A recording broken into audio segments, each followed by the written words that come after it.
Welcome, traveler, to the ruins of Mycenae.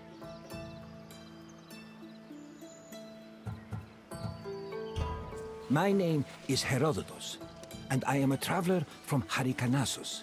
I retrace the cause of various events, such as wars and great calamities. I describe what I see and record what I'm told, all with the aim of providing a better understanding of why these things occur.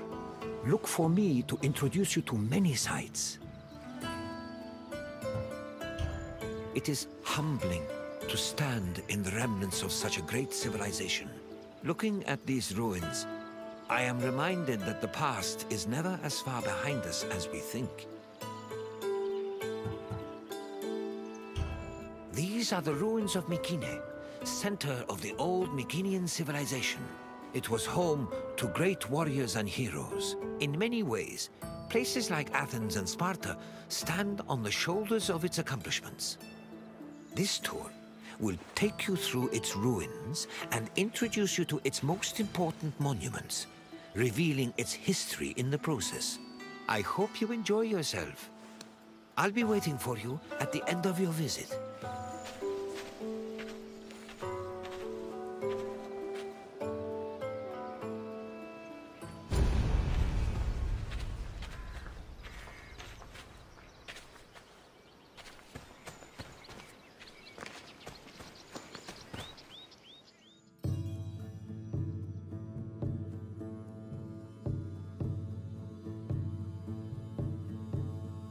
The Mycenaean civilization flourished in the Late Bronze Age between 1600 and 1200 BCE. During this period, it was mainly located in the Peloponnese and central Greece. Mycenaeans were known for exploring distant lands. Notably, they battled the Hittite-allied city of Walusa in a conflict that was believed to be the inspiration for Homer's Trojan War. But the Mycenaean people didn't only travel to fight. They learned much from their neighbors, the Minoans of Crete, such as how to write syllabic script on clay tablets. Such tablets provide evidence that Mycenaeans spoke an early form of Greek. They also tell of how great Mycenaean kings ruled over their warriors from opulent palaces in places like Mycenae, Thebes, and Knossos.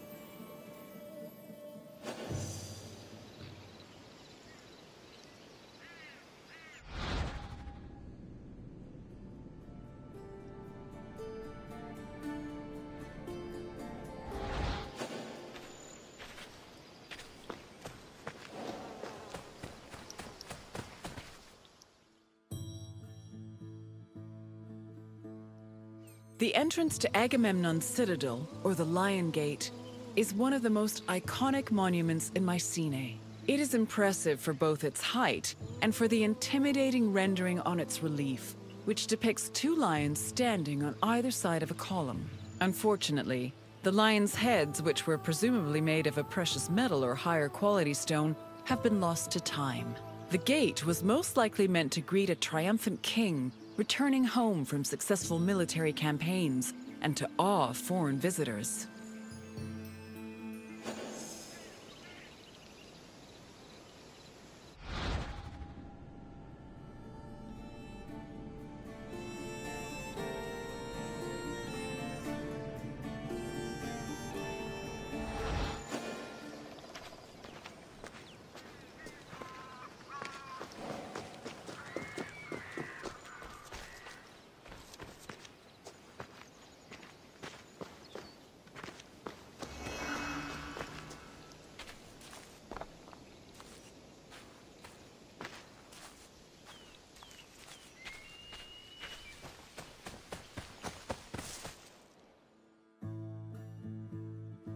When these shafts were discovered by archaeologist Heinrich Schliemann in 1876, he believed the 6 gold-filled graves to be connected with the family of the great king Agamemnon, even going so far as to proclaim a gold mask he found within to be the death mask of Agamemnon.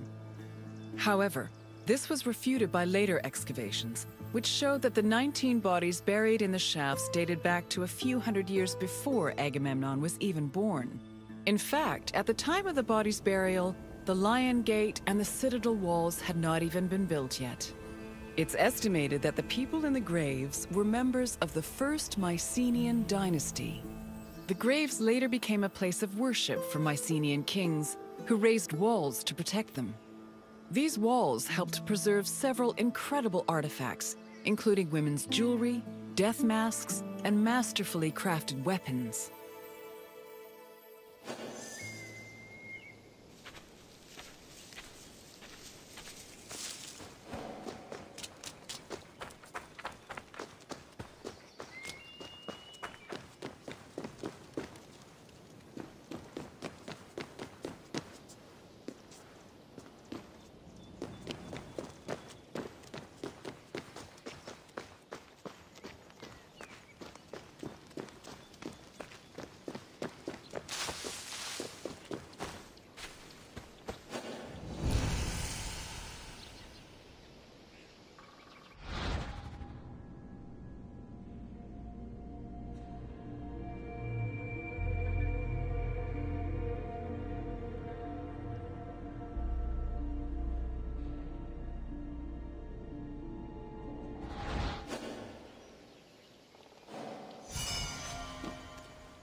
By 1250 BCE, Mycenae was at the height of its power, and its living quarters and workshops were numerous. Houses were built everywhere, from the top of the palace's hill near the king's residence, to the slopes and terraces within the walls, to the nearby hills outside the citadel.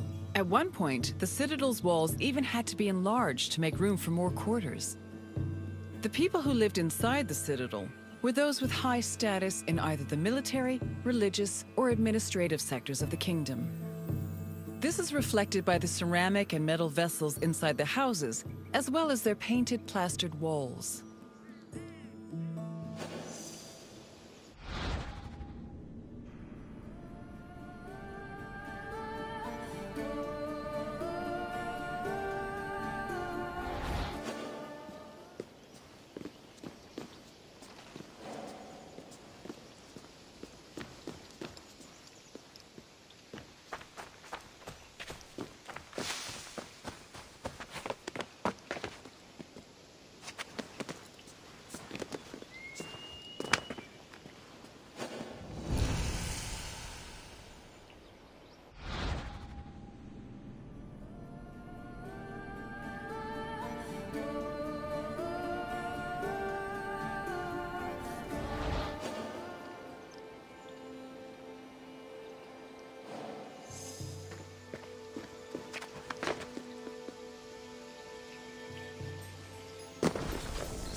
A traveler seeking an audience with the king would have first ascended a steep ramp from the Lion Gate to the Citadel's summit. Here, they would have walked into the palatial complex through a grand entrance called the Propylon.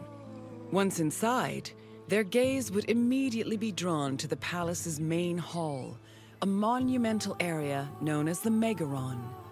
The vividly decorated Megaron, which glittered with precious objects and colorful frescoes in its heyday, was where the king would have received the traveler. If the king was feeling generous, he would have shared with the visitor the palace's most marvelous feature, its commanding and majestic view, which stretched from the plain of Argolis to the gleaming Aegean Sea.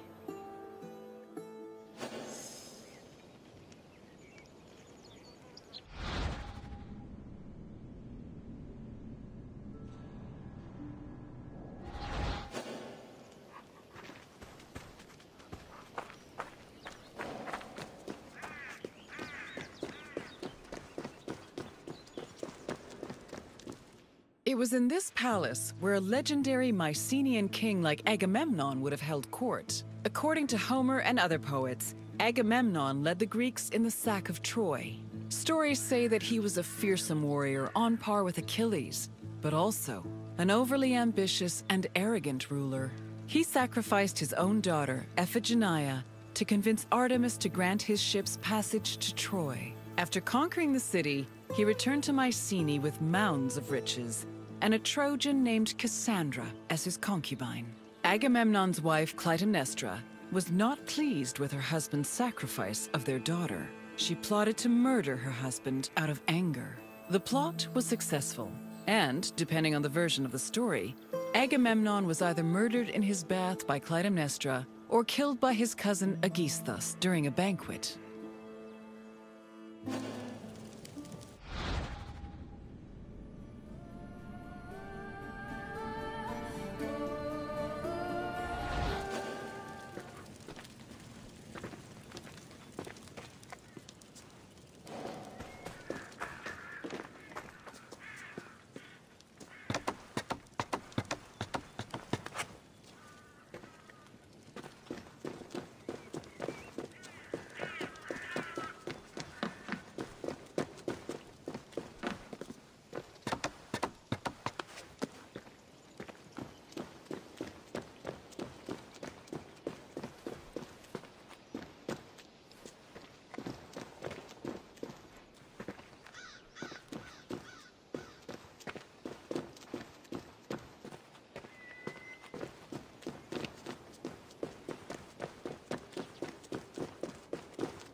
You've completed the tour.